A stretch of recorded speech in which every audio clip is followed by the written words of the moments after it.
Okay, so today we have Björk, Army of Me. We got the video here too, 4.5 minutes long.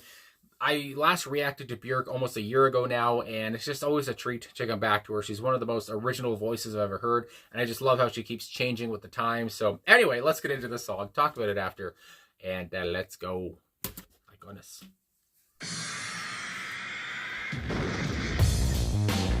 Good Lord. Wasn't expecting that.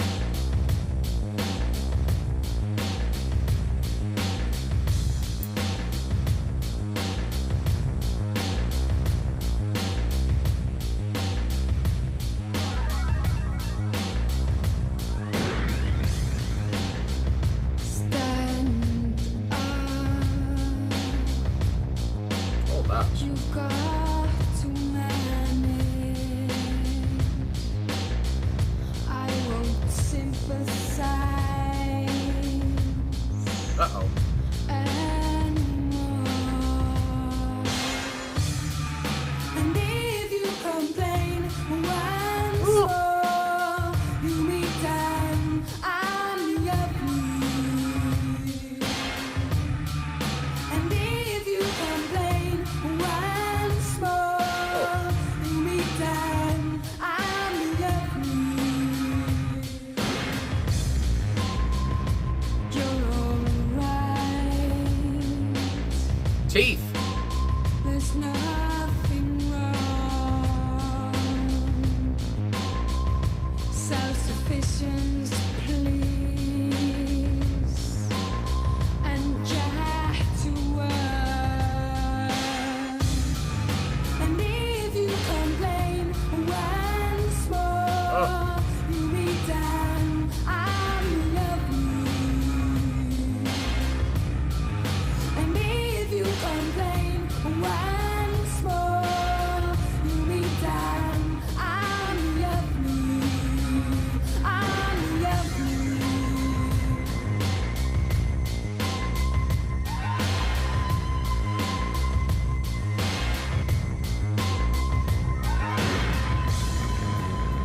You're on your own now.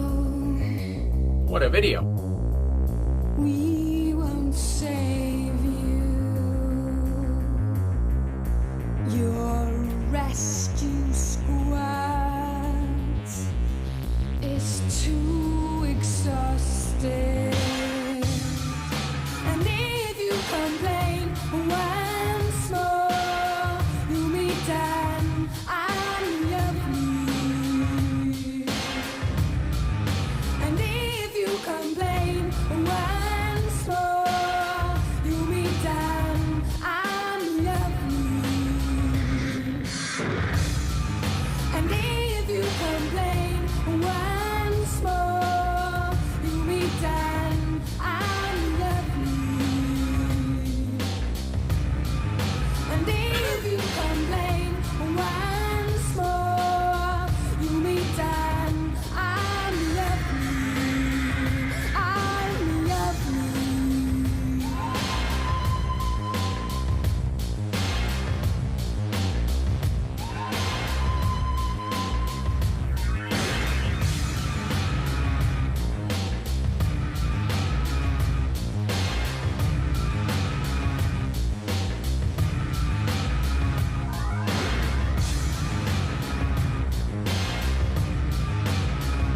Run it. My God.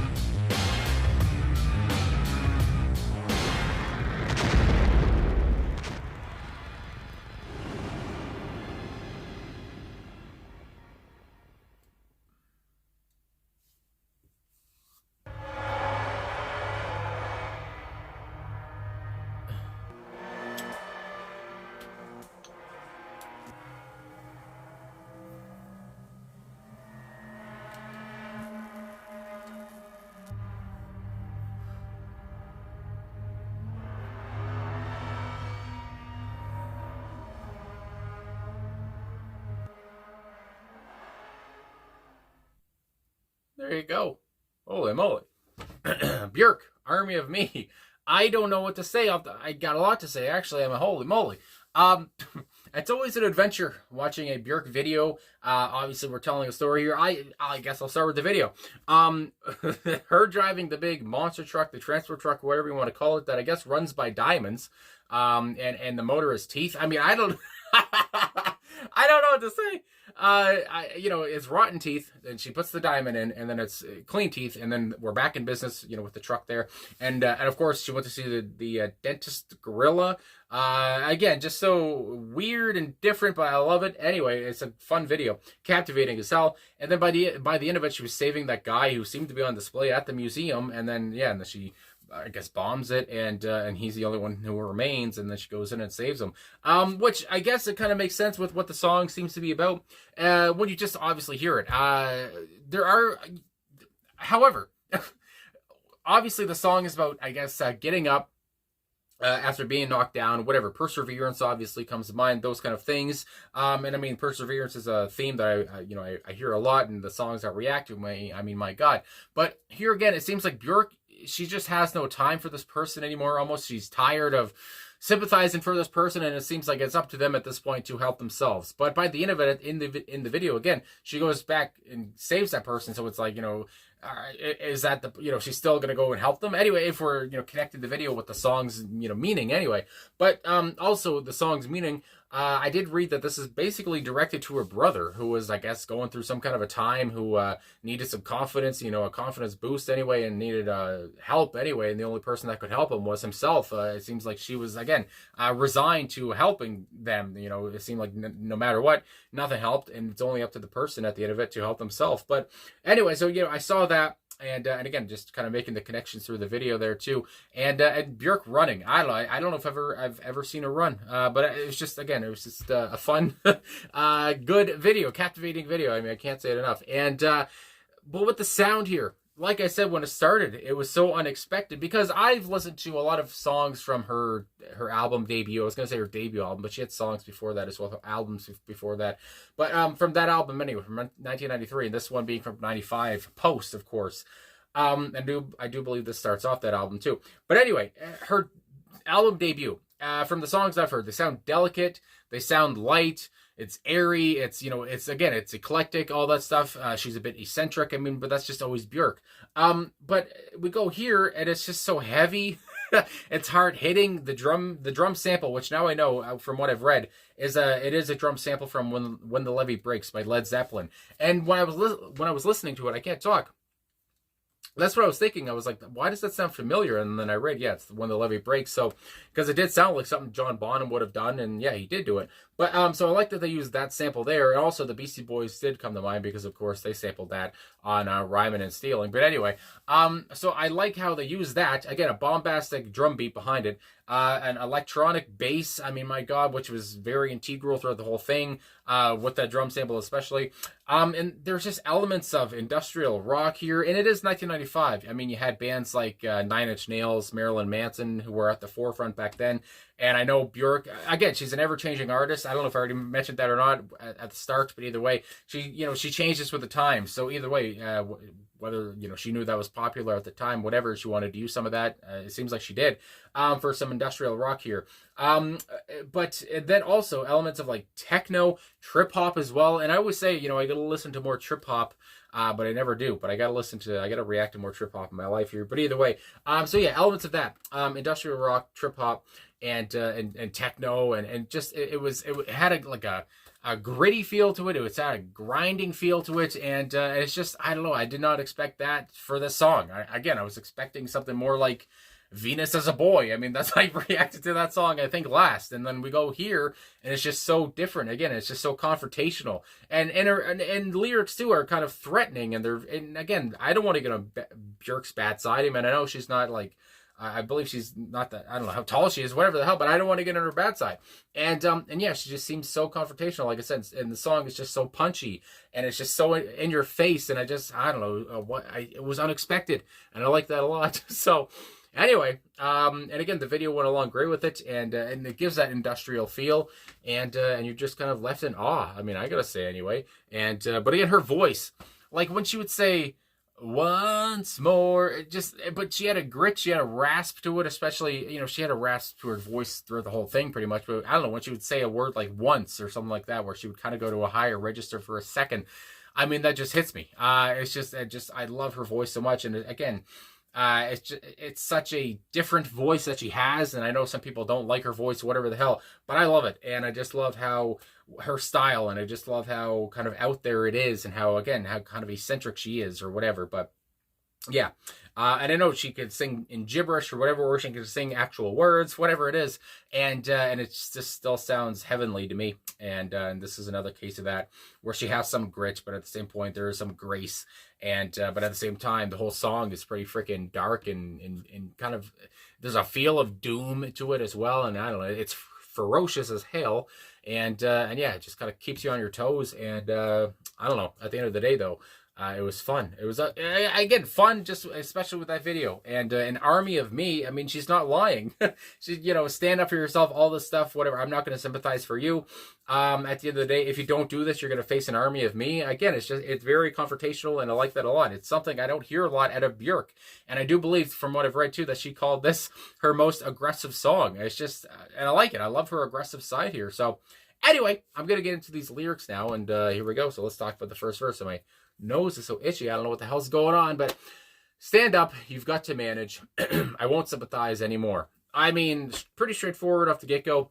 And sometimes, again, there's ways to go about, telling somebody who's down and out, or maybe depressed or anxious, whatever it is. But it seems like this person, whoever she's talking about, again, it seems like her brother in this case, but either way, it's relatable for so many different people.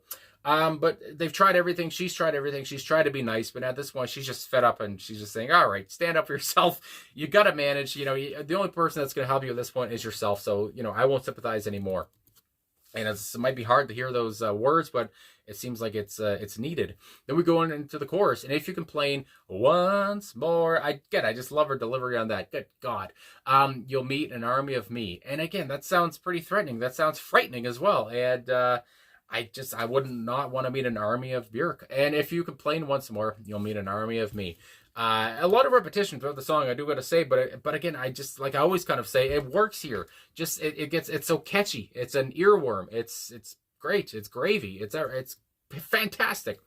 And then we go into the second verse. You're all right. There's nothing wrong. Again, she is given some points here of saying, you're fine. Everything's fine. You're overthinking stuff. You're okay. Anyway, self-sufficiency, please, and get to work. Again, just, you got to realize that you're fine and you're all right. You got to be self-sufficient. You got to get back to work, I guess. Go find a job. I mean, my goodness gracious, that's, I've had a job for about 3 years now, but I used to know what that felt like, trying to get a job and all that stuff. My goodness.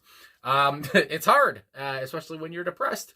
Then we have the chorus here, and if you complain once more, you'll meet an army of me. I love it so much. And again, it's going to be in my night. It's going to be in my head all night long now. I can't talk. Third verse. You're on your own now. We won't save you. Your rescue squad is too exhausted.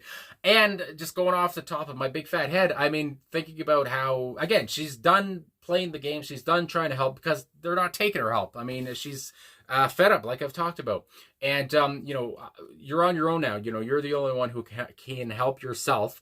The rescue squad is too exhausted of trying to help you, and you just won't take the help, or won't, manage it all, whatever. And now it's up to yourself to manage. So again, we're exhausted trying to help. So what the hell? You're on your own.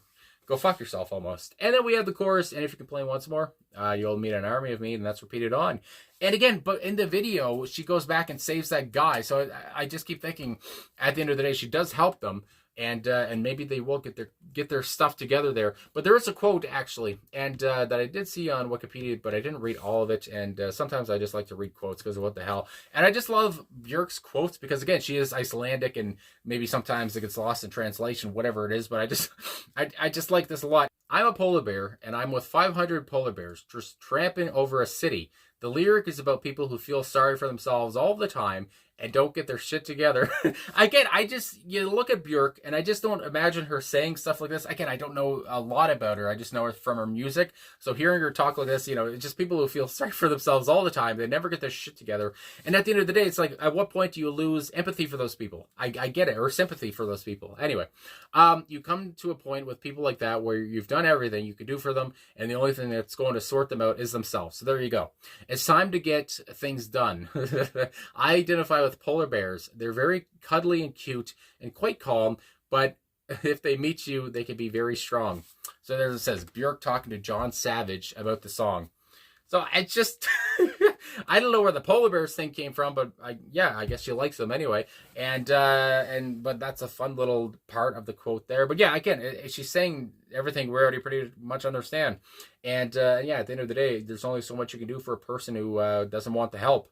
And maybe one day they will figure it out. So anyway, I just love how angry she was here. It was unexpected to me. So anyway, it was a treat to hear that. So I guess that's all I got to say. So thanks for watching. Thanks for liking, subscribing, commenting, all that stuff. Really appreciate all of your support. And I never know how to finish the song because I keep wanting to go on and just say, oh, Björk's fantastic. I love her so much. So there you go. Anyway, thanks for everything. I'll talk to you guys again soon.